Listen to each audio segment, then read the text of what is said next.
한 주간 평안하셨습니까? 한 주간 디모데전서 말씀을 묵상하시면서 이번 주는 참 많이 궁금하더라고요. 여러분, 어떤 하나님의 은혜를 받으시면서 매일매일 하루하루 여러분의 개인의 삶 가운데 어떤 은혜를 경험하셨을까? 목회서신으로 불리는 이 디모데전서 특성상 저희가 묵상했지만 교회 안에 있는 여러 대상자들을 향하여서 특히 직분자들에 대한 삶에 대한 언급들이 참 많이 있었습니다.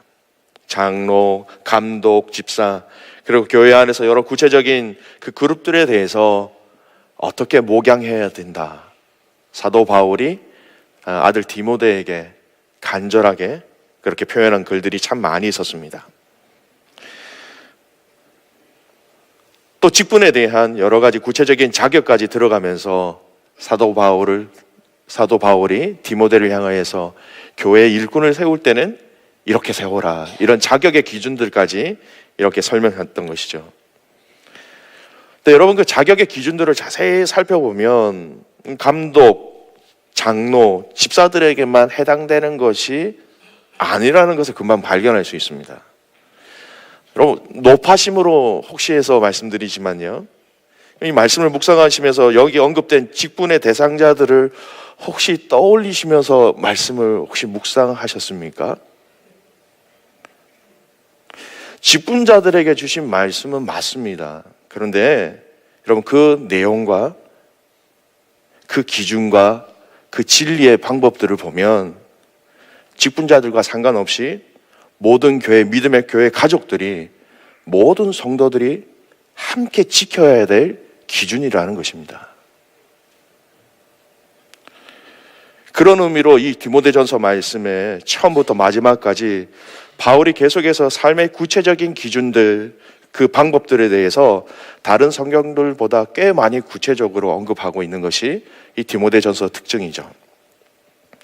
반복적으로 사용하면서 목양의 원리와 방법들, 이것을 제시하면서 한 포커스를 계속해서 맞추고 있는 단어가 있다면, 또 이 한 포커스를 향해서 이 바울이 디모데에게 굉장히 강하게 요청하는 한 단어가 있습니다.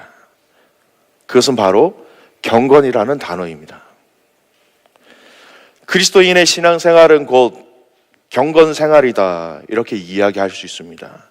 경건생활이라는 것은요, 한마디로 이렇게 좀 표현하기 좀 힘들지만 하나님의 뜻을 따르는 생활, 거룩한 생활, 우리 쉽게 이렇게 얘기할 수 있습니다. 어떤 형제와 자매를 보면서 참 저 형제 자매 보면 참 경건하다, 우리가 그렇게 이야기할 수 있죠. 제가 어릴 적에, 지금은 제가 성격이 굉장히 차분하고 조용한 것처럼 여러분 보이시죠? 사실 제가 오늘 고백하지만 저희 막내는 저를 닮아서 그런 겁니다. 굉장히 액티브하거든요. 어릴 적 제가 교회 신앙생활 할 때에 예배 시간에 하도 뛰어다니고 말도 안 듣고 막 이렇게 하니까 여기 강대상 앞에 나와서 손을 들고 벌 쓴 적이 있어요. 여러분, 그런 분 계십니까? 근데 그렇게 야단 맞을 때 뭐라고 얘기하시냐면, 경건한 예배 시간에 어딜 뛰어들어, 어딜 자꾸 뛰어다녀. 여러분이 생각하는 경건, 여러분 어떻게 정의를 내리고 계십니까? 우리는 흔히 많이 기도하고 성경에 박식한 분들을 경건한 사람이다, 이렇게 표현하기도 합니다. 365일 새벽 예배와 모든 예배에 빠지지 않는 분, 경건한 삶을 사시는 분이다, 그렇게 말할 수 있습니다. 틀린 말은 아니죠. 그러나 이렇게만 경건하다라는 말을 이렇게만 제한적으로 정의를 내린다면 너무 부족한 부분이 많은 것이 경건이 가지고 있는 의미와 정의라는 것입니다.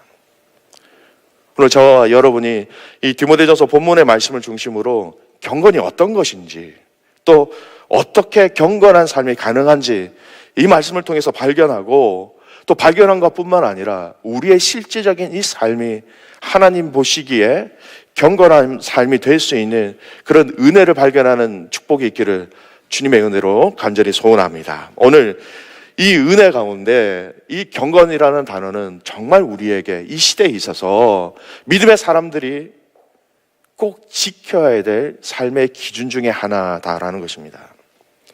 말씀을 통해서 좀 살펴보겠습니다. 3절 말씀에 보면 다른 교훈을 전하고 있는 자들, 계속해서 다른 교훈에 대해서 디모데전서는 계속해서 이야기하고 있습니다. 진리를 증거하지 아니하고 예수님이 이미 부활하셨다, 영지주의의 어떤 그런 내용으로 다른 진리, 다른 교훈을 막 이렇게 전하는 자들에 대해서 이야기하고 있는 것이죠. 그런데 이 디모데전서에만 이 경건이라는 단어가 9번 사용되어집니다. 오늘 본문에는 3번 사용되어지는 것이죠. 다른 교훈을 전한다라는 그 사람들에 대해서 다른 말로 지칭하는 것이 무엇이냐? 경건의 교훈을 따르지 않는 사람이다. 그러니까 다른 교훈을 전하는 사람들은 경건의 교훈을 따르지 않는 사람이다. 이렇게 정의를 내릴 수 있는 것입니다. 디모데 안에서 이 말씀을 살펴보면 디모데전서 1장 9절 말씀에 보면 알 것은 이것이니 율법은 옳은 사람을 위하여 세운 것이 아니요 오직 불법한 자와 복종하지 아니하는 자와 경건하지 아니한 자와 죄인과 거룩하지 아니한 자와 망령된 자와 아버지를 죽이는 자와 어머니를 죽이는 자와 살인하는 자며, 경건하지 아니하는 자들에 대해서 이렇게 카테고리를 이렇게 쭉 얘기할 때에 경건하지 아니하는 자들이 어떤 부류에 속하느냐? 복종하지 아니하는 자, 거룩하지 아니하는 자, 죄인, 이렇게 얘기하고 있다는 것입니다. 경건은 무엇입니까, 여러분? 오늘 읽었던 1장 9절 말씀을 이렇게 반대로 생각하면 되죠. 순종하는 자, 거룩한 자, 살리는 자. 오늘 본문 말씀에 또 5절에 경건에 대해서 이렇게 얘기합니다. 다른 교훈을 전하는 자들의 그들의 삶의 결과를 보면 경건을 이계 방도로 생각하는 자들이다. 이렇게 얘기하고 있습니다. 좀 쉬운 말로 얘기하면 경건을 통해서 좀 무엇인가 얻을 것을 또 이익을 받고자 하는 것에 대해서 언급하고 있다는 것입니다. 경건이라는 이 모양을 통하여서 돈이든 명예든 직분이든 뭔가 좀 내가 챙길 것이 있어야 된다. 다른 교훈을 전하는 자들의 그 결로가 이렇게 된다라는 것입니다. 종교학자들이요, 종교의 부흥과 종교의 타락은 드러나는 양상이 똑같다고 합니다. 제가 설명을 좀 해드릴게요. 종교가 막 부흥했을 때에 일어나는 양상은 종교가 막 극단적으로 타락했을 때와 비슷한 양상을 띈다라는 거. 종교가 부흥하면요, 종교라는 부분들을 표현하기 좀 그렇습니다만, 종교가 부흥을 하면 그 종교의 많은 성직자와 또 성직자와 그 성직에 관련된 종사자들이 급증하게 됩니다. 이거는 우리의 어떤 기독교의 부흥의 역사를 통해서 충분히 확인할 수 있습니다. 우리가 아는 것처럼 영적 대각성 운동이 일어났을 때 영국, 미국, 캐나다 등에서 수많은 믿음의 사람들이 목회자로서 선교사로서 헌신하고 사역한 놀라운 일들이 있었습니다. 여러분, 그들의 부흥의 역사를 통하여서 이 평양의 그 복음이 증거되어졌고 평양의 대부흥 운동을 통하여서 여러분 조선이라는 그 나라에 하나님의 놀라운 부흥의 역사를 허락하셨다라는 것. 그리고 그 평양 대부흥을 통하여서 하나님은 수많은 목회자와 선교사들을 일으켜 세우셨습니다. 종교가 부흥할 때 이렇게 적용할 수 있는 것이죠. 여러분, 타락하였을 때는 또 어떤 일들이 일어난 줄 아십니까? 양상은 똑같습니다. 고려시대 불교가 타락했을 때 고려 땅 온 천지가 스님으로 덮여 있었습니다. 우리가 잘 아는 것처럼 티벳의 라마 불교가 타락했을 때 티벳의 전 남자의 70%가 여러분 승려였습니다. 여러분, 왜 이렇게 되는 줄 아십니까? 그들의 생활을 국가가 책임져주고 사람들이 책임져주고 성직이라는 그 자체가 좋은 직업이 되었다는 것입니다. 먹고 사는데 괜찮아. 사사기 17장에 보면 사사기 만렵입니다. 각기 그 소견에 옳은 대로 행하였더라라는 그 시대에 미가의 집에 제사장이 아주 좋은 예입니다. 미가가 레위인을 자기 자신의 집에 모셔서 자기 자신의 집에 제사장으로 세웁니다. 사사기 17장 10절 말씀, 미가가 그에게 이르되 내가 나와 함께 거주하며 나를 위하여 제사장이 되라. 내가 해마다 은열과 의복 한 벌과 먹을 것을 주리라 하므로 그 레위인이 들어갔더라. 여러분, 제사장으로 세워지는 부분들은요, 절차와 방법이 있고 하나님이란 그 틀 안에서 세워져야 하는데 무엇입니까? 종교를 빙자한, 그 성직을 빙자한, 먹고 사는 유익을 취하기 위하여서 이렇게 타락하였을 때 이런 일들이 일어난다니까요. 경건의 이익을 방도로 생각하는 자들이란 이 의미가 참 잘 드러난 사건이라는 것입니다. 자기 만족을 위해서, 자기 가정을 위해서 제사장을 세운 것. 노멀하게 평범하게 추상적으로 말씀드릴 수 있는 것이죠. 하나님의 이름을 이용해서 자신의 이익과 유익, 그것이 물질이든 명예이든 그것을 채우려고 하는 자들, 그들의 다툼들이 일어난다라고 얘기하고 있습니다. 내 욕심을 채운다라는 것이죠.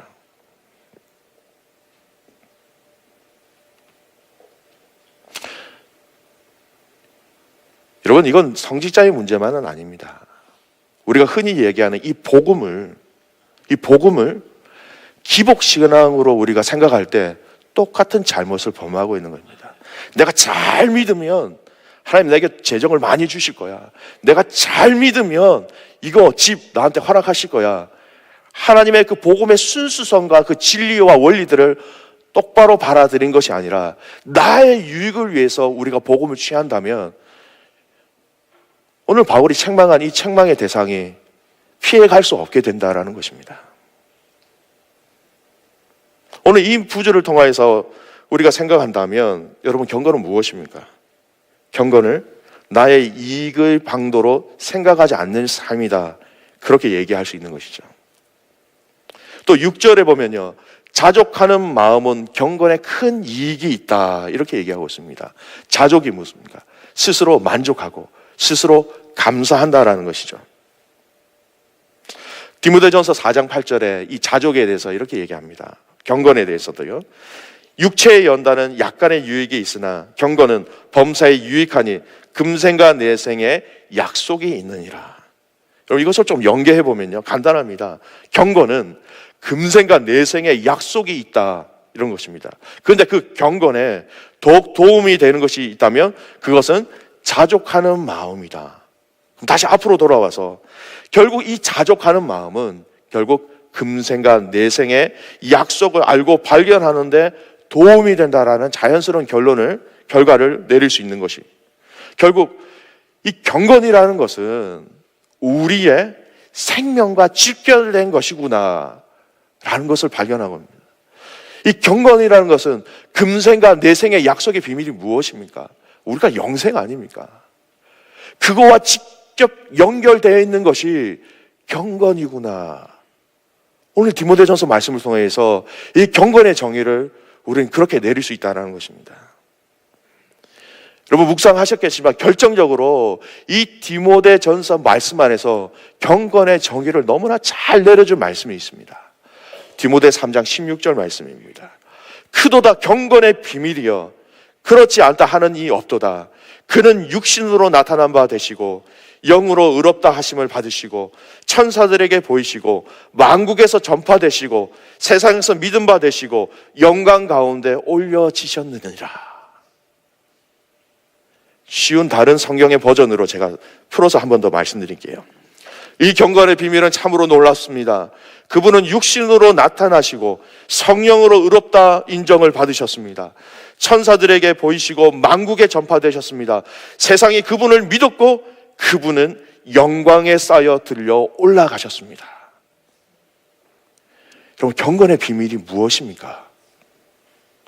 디모데전서 말씀 이 안에서 말씀하는 이 정의, 이 경건의 비밀이 결국 사도 바울이 누구를 가르치고 있습니까? 그는 이 경건의 비밀이 바로 이 예수 그리스도라고 사도 바울이 이야기하고 있는 것입니다. 경건의 비밀이 무엇이냐? 경건의 본질이 무엇이냐? 그분이다. 예수 그리스도다라는 것입니다. 예수 그리스도의 이 십자가와 여러분, 예수 그리스도의 이 십자가의 죽음뿐만 아니라 이 부활하심이 우리의 경건의 삶을 살아가는 데 있어서 우리의 생명과 같은, 우리의 영생의 비밀과 같은 바로 그 능력을 공급하시는 분이 바로 예수님이다. 한 문장으로 표현한다면 여러분, 경건은 예수 그리스도라는 것입니다. 오늘 경건에 관한 교훈을 따르지 않는 자, 이 경건이라는 단어를요, 예수 그리스도로 바꿔서 얘기하면 더 명확하게 우리에게 말씀하십니다. 경건에 관한 교훈을 따르지 않는 자, 예수 그리스도에 관한 교훈을 따르지 아니하는 자, 경건의 이익을 방도로 생각하는 자, 예수 그리스도를 나의 개인적인 이익의 방도로 생각하는 자, 자족하는 마음은 경건에 큰 이익이 된다라고 말씀하십니다. 자족하는 마음은 예수 그리스도를 알아가는데 큰 유익이 된다라는 말씀입니다.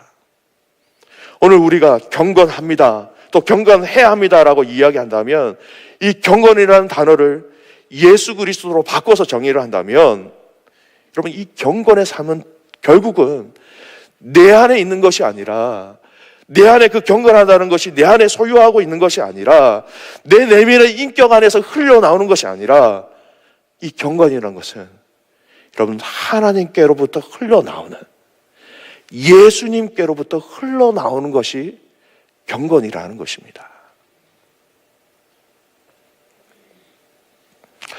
여러분, 종교개혁자 칼빈 잘 아시죠? 이 칼빈이 아주 유명한 저서를 하나 이렇게 썼습니다. 기독교 강요라는 책을 썼습니다. 그 기독교 강요를 기록한 목적 중에 하나가 뭐냐면 그 성도들이 참된 경건의 생활을 이루게 하는 것이 이 기독교 강요를 쓴 목적 중에 하나였습니다. 그 기독교 강요 안에 보면요, 경건에 대해서 이 칼빈이 몇 가지로 정의하는 부분이 있습니다. 경건이란 하나님의 뜻, 하나님의 창조 질서에서 벗어나지 않는 삶을 사는 모습이 바로 경건이다. 또 다른 방법으로 이렇게 표현하는 정의가 있습니다. 경건을 통해서 신자는 하나님과 자기 자신이 어떤 관계인지 드러낸다라는 것입니다. 경건이 하나님과의 관계라는 것입니다. 뭔가 우리가 높은 수준에 이른다, 이것이 경건이 아니라 경건은 하나님과 예수님과의 나의 그 관계로 이 경건이 드러난다는 것입니다. 내 관계이기 때문에 이 하나님께로부터 받는 부분과 우리가 하나님께 올려드리는 부분이 있다라고 이 칼빈이 얘기하고 있습니다. 하나님의 은혜를 아는 것, 바로 이것이 우리가 하나님께로부터 받은 것이다. 그 은혜를 받았기 때문에 아는 것을 통하여서 더 하나님을 사랑하고 더 하나님을 경외하는 것, 이것이 우리가 하나님 앞에 올려드리는 것이다. 받음과 올려드림이 함께 유지되는 그 관계를 칼빈은 경건이다, 그렇게 정의를 하고 있습니다. 하나님과의 인격적인 관계라는 것입니다. 왜냐하면 여러분, 이 경건의 본질은 예수 그리스도이시고, 여러분, 예수 그리스도는 우리를 향하여 인격적인 분이시기 때문에 여러분, 경건은 인격적일 수밖에 없는 것입니다. 주님과 우리의 관계가 이어지는 그것이 경건이라면 여러분, 시간이 무슨 제약이 되겠습니까? 장소가 무슨 제약이 되겠습니까? 더 쉽게 말씀드린다면 여러분, 하나님과 우리의 관계 속에서의 경건이라면 오늘 여러분이 이 시간에 앉아서 예배 드리는 이 예배를 통하여서 여러분이 경건함을 경험하고 있는 것뿐만 아니라 여러분, 이 하나님을 예배하고 하나님을 높여드리는 이 삶이 오늘 이 예배를 마치고 나가서 저 문을 열고 나가시면 여러분, 그거 안 해도 되는 것입니까? 아니죠. 내가 있는 모든 시간과 내가 있는 모든 환경 속에서 하나님과의 나의 관계가 아름답게 세워진다고 한 그것 자체가 경건한 삶을 산다라는 할 때에 여러분, 우리는 밖에 나가서도, 세상에 나가서도 하나님과 나와의 관계를 통하여서 많은 사람들에게 표현을 할 수 있어야 되고 증거할 수 있어야 되고 그렇게 살아가는 것이 경건이다 얘기하고 있는 것입니다. 여러분, 그렇기 때문에 여러분, 경건의 삶은 하나님의 은혜를 알지 못하는 자들은 여러분 결코 따라올 수 없는, 결코 흉내낼 수 없는, 결코 감당할 수 없는 것이 바로 이 경건이라는 것입니다. 여러분, 이 경건의 비밀이신 이 예수 그리스도를 통하여서 여러분의 그 믿음의 심장이 이 예수 그리스도를 통하여서 계속 띄어지기를 주님의 이름으로 축복합니다. 예수 그리스도가 우리의 믿음의 심장을 뛰게 할 때에 여러분, 우리의 말이, 우리가 보는 것이, 우리가 걸어가서 도착하는 그 장소가 예수 그리스도의 원리와 방법으로 그렇게 살아갈 수 있다는 것입니다. 여러분, 우리의 모든 훈련, 우리의 성도의 모든 삶의 결과, 우리의 모든 헌신, 여러분, 그 모든 것은, 그 모든 결론은 여러분 예수 그리스도가 되어야 한다는 것입니다. 사랑하는 귀한 믿음의 가족 여러분, 예수 그리스도가 결론이 되기를 주님의 이름으로 축복합니다. 우리가 붙잡아야 될 것입니다. 내 삶의 시작도 예수 그리스도고, 이 일을 하는 것도 예수 그리스도고, 이 일을 마치는 것도 예수 그리스도고, 우리가 인내하는 것도 예수 그리스도고, 우리가 하나님 앞에 나와서 엎드려서 기도하며 경건이라는 그 이름 안에 엎드리는 것도 예수 그리스도가 동기가 되어야 한다는 것입니다. 이 놀라운 이 경건의 비밀, 그 예수 그리스도를 온전히 맛본 자들이 경건한 삶을 살아갈 수 있다. 성경은 그렇게 이야기합니다. 사랑하는 믿음의 가족 여러분, 내가 주님을 온전히 만났느냐? 내가 경건의 비밀이신 이 예수 그리스도를 내가 온전히 신뢰하고 있느냐?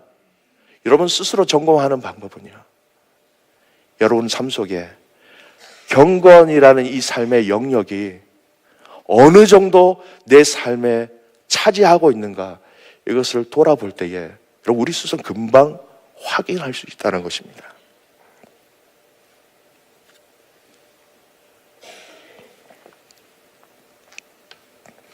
또한 경건의 특징들이 몇 가지가 있습니다. 제가 다녔던 한국의 그 신대원은요, 학교를 들어가면 의무적으로 기숙사 생활을 해야 됐습니다. 기숙사 생활을 하게 되는데 그곳에서 생활하는 모든, 그러니까 그곳에 들어오는 사람들은 다 목사 후보생입니다. 목사 후보생이 되지 않으면 그 학교에 들어갈 수 없는 것이죠. 그런데 기숙사에서 그 기숙사를 관리하고 또 기숙사 학생들을 케어하는 경건 훈련원이라는 것이 있었습니다. 수요 예배, 새벽 예배, 개강 수련회 이런 것들을 빠지지 않도록 철저하게 체크하는 기관입니다. 여러분, 낙제를 하면 졸업이 안 되는 아주 강력한 룰이 있는 단체였습니다. 학교에서 신학에 대한 학교 수업을 해 나가야 하는 것과 동시에 매일 새벽 예배, 채플, 수련회, 수업 시간 이외의 시간 속에서도 신앙의 훈련을 계속해서 훈련시키는 기관이 바로 경건훈련원이었습니다. 거기에 있는 몇 가지 룰을 좀 말씀드릴게요. 저도 이 룰을 지키기 위해서 다분히 노력을 했습니다. 새벽마다 예배를 드리고 채플마다 예배를 드리는데요, 출석 인정 시간은 예배 시작 20분 전부터 시작 시간까지다. 너무 일찍 와도 출석이 안 되고 딱 20분 전부터 딱 그 시간까지 이렇게 체크업을 해야 출석입니다. 1분이라도 1초라도 늦으면 여러분 뭐가 될까요? 지각입니다. 예배 시작 후 10분까지는 지각으로 처리하고 10분이 지나면 결석 처리한다. 지각 3회는 결석 1회로 간주한다.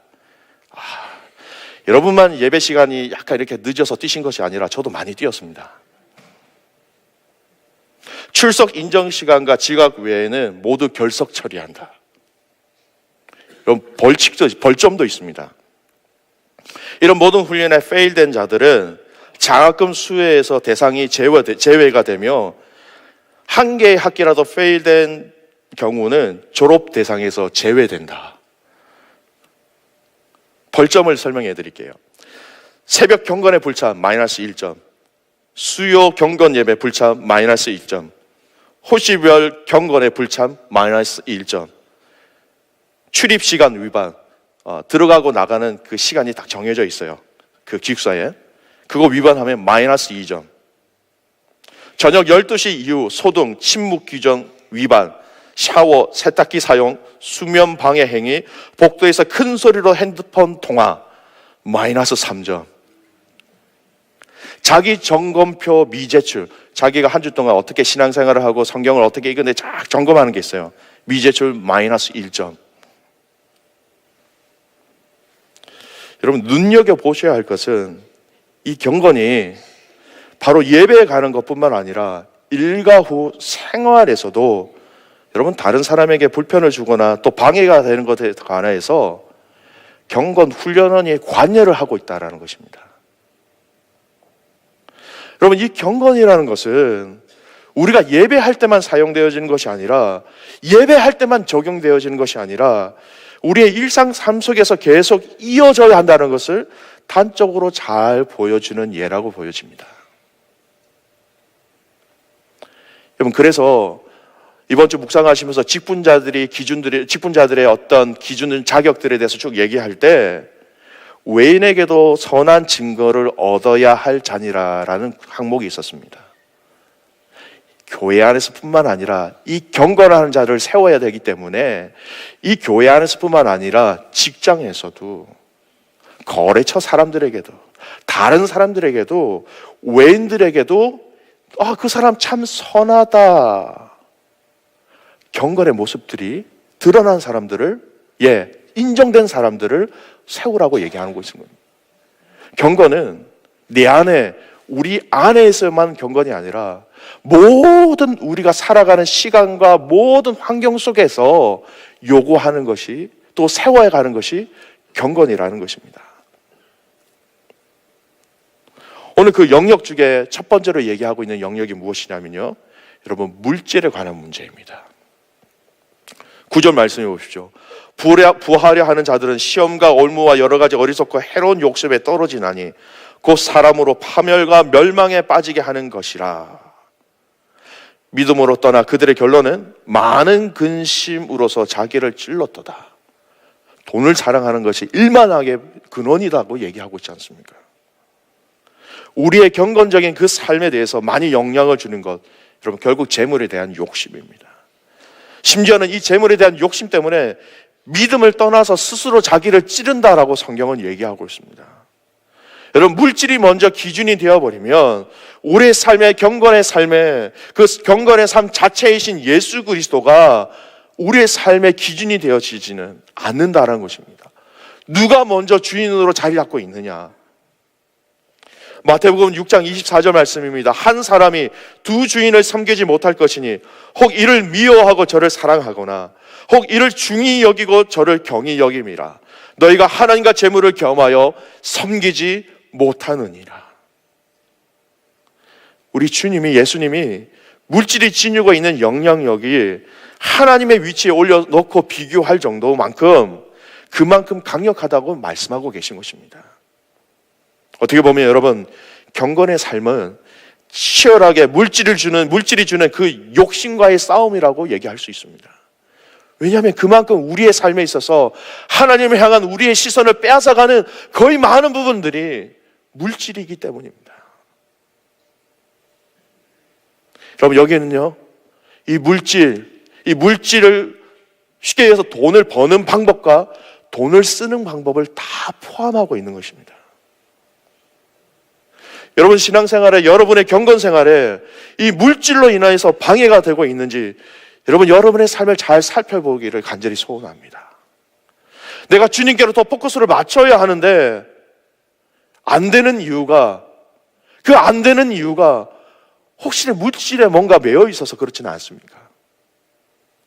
이런 방식으로 돈을 벌면 안 되는데, 이런 방식으로 재정을 쓰면 안 되는데, 그리고 이 재정 때문에 왜 하나님이라는 우선순위가 왜 내 삶 속에서 뒤로 가져 있는지, 오늘 이 시간 혹시 그런 분이 있다면 진정한 주인에게로 돌아가는 은혜와 축복이 있기를 주님의 이름으로 축원드립니다. 다시 말씀드립니다. 여러분, 하나님이 주신, 하나님이 인정하신 경건의 삶은 금생과 내생의 약속에 있는, 여러분, 영생과 관계되어진 경건이라는 것입니다. 두 번째, 우리가 경건을 위해서 조금 더 눈여겨봐야 될, 조심해야 될 부분이 있다면 말이라는 것입니다. 4절 말씀에 보면 경건하지 않은 자들의 그 특징이 있습니다. 교훈을 따르지 아니하는 자들, 교만과 변론과 언쟁을 좋아하는 자니, 말에 대한 부분입니다. 여러분, 이 부분은요, 야고보서 1장 26절에 아주 정확하게 나와 있습니다. 누구든지 스스로 경건하다 생각하며 자기 혀를 제갈 물리지 아니하고 자기 마음을 속이면 이 사람의 경건은 헛것이라. 여러분, 경건의 삶을 살아가는 그리스도인들은 자기 혀에 제갈을 먹여야 한다는 것입니다. 진실한 경건 생활은 입의 말부터 시작된다는 것입니다. 자기 말로 자신의 의를 선전하고 자기 선행을 나팔불면 이런 경건은 그냥 혀에서 나오는 경건입니다. 하지만 믿음의 사람들의 그 경건은 우리 이 마음속, 우리 안에 있는 예수 그리스도를 통하여서 이 표현되어지고 전달되어지는 이 말이라는 통로를 통하여서, 이 도구를 통하여서 드러난다라는 것입니다.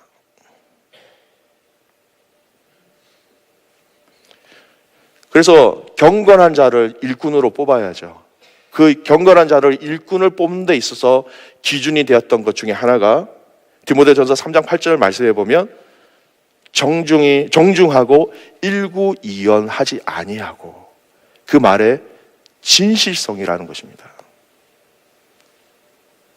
여러분, 믿음의 성도들, 우리 이 성도들의 말에, 그 말을 주고받는 그 과정 속에 여러분, 하나님의 은혜가 느껴져야 정상입니다. 성도의 말에 하나님을 경외하는 것이 묻어나야 합니다. 성도의 말에 교만이 아니라, 자기를 사랑하는 것이 아니라 겸손과 진실함이 넘쳐나야 한다는 것입니다.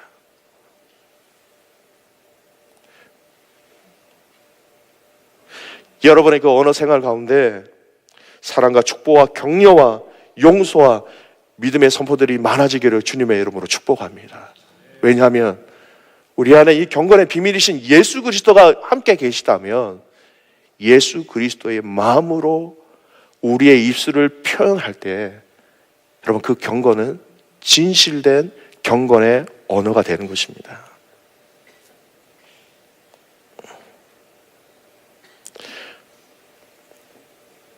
경건은 예배, 기도, 찬송과 같은 신앙생활의 그런 행동에 국한된다고 여기는 경우가 참 많이 있습니다. 근데 성경이 말하는 이 경건은 일상 현실뿐만 아니라 구분된 우리 신앙생활, 이걸 나누는 것이 아니라 일상생활과 우리 교회 생활, 이 모든 것을 하나로 통합하고 평범한 것과 거룩한 것을 하나로 또 묶고 주일과 주중을 연속 속으로 묶으면서 하나님의 말씀의 끈으로 삶의 모든 영역을 하나로 통합하면서 하나님 앞에 올려드리는 것이 성경이 이야기하고 있는 경건이라는 것입니다. 여러분, 저희는 세상 속에서 살고 있습니다.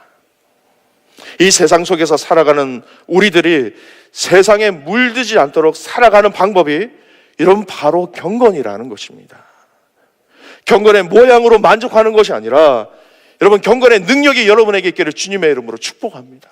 우리가 하나님의 방법으로 살아간다는 것, 경건의 모양으로 살아가는 것이 아니라 경건의 능력, 경건의 그 본질이신 예수 그리스도의 능력으로 우리가 살아간다는 것과 동일한 의미인 것입니다. 요한복음 17장 16절 말씀입니다. 내가 세상에 속하지 아니한 같이 그들도 세상에 속하지 아니하게 하옵소서. 무슨 말입니까? 주님이 당신을 향한 그 백성들을 향한 중보의 기도입니다. 제가 세상에 속하지 아니한 것처럼 이들도 세상에 속하지 않게 하여 주십시오. 이들도 세상에 때묻지 않게 하여 주십시오. 세상의 모든 죄악들이 이들을 덮지 아니하도록 하나님 이들을 지켜주십시오. 여러분, 바닷물 속에 있는 살아있는 고기는요, 자신의 몸속에 바닷물의 짱기운이 들어오는 것을 막을 수가 있습니다. 왜냐하면 그 안에 살아지고 있는 심장이 있기 때문에 그렇습니다. 심장이 있기 때문에, 심장이 뛰고 있기 때문에, 살아있기 때문에 그 짠 바닷물이 그 물고기의 모든 그 안에 들어올 수 없게 되는 것이죠. 하지만 죽은 물고기는요, 바닷속에 있으면 시간이 지나면 그 짠 기운이 마치 소금에 절인 생선처럼 아주 짜게 된다라는 것입니다. 이런 말씀의 결론을 맺겠습니다. 우리 안에 경건의 비밀이 되시는 살아계시는 그 예수 그리스도의 심장이 여호와 여러분의 그 심장에 함께 뛸 때에, 여러분, 우리는 세상 속에서 살아가지만 세상의 더러움과 세상의 죄악과 세상의 타락이 우리에게 영향을 미치지 못할 것입니다. 요한일서 5장 5절 말씀입니다. 무릇 하나님께로부터 난 자마다 세상을 이기느니라. 세상을 이기는 승리는 이것이니 우리의 믿음이니라. 예수께서 하나님의 아들이심을 믿는 자가 아니면 세상을 이기는 자가 누구냐? 여러분, 경건의 비밀이신 이 예수 그리스도를 통하여서 물질로 자유하십시오.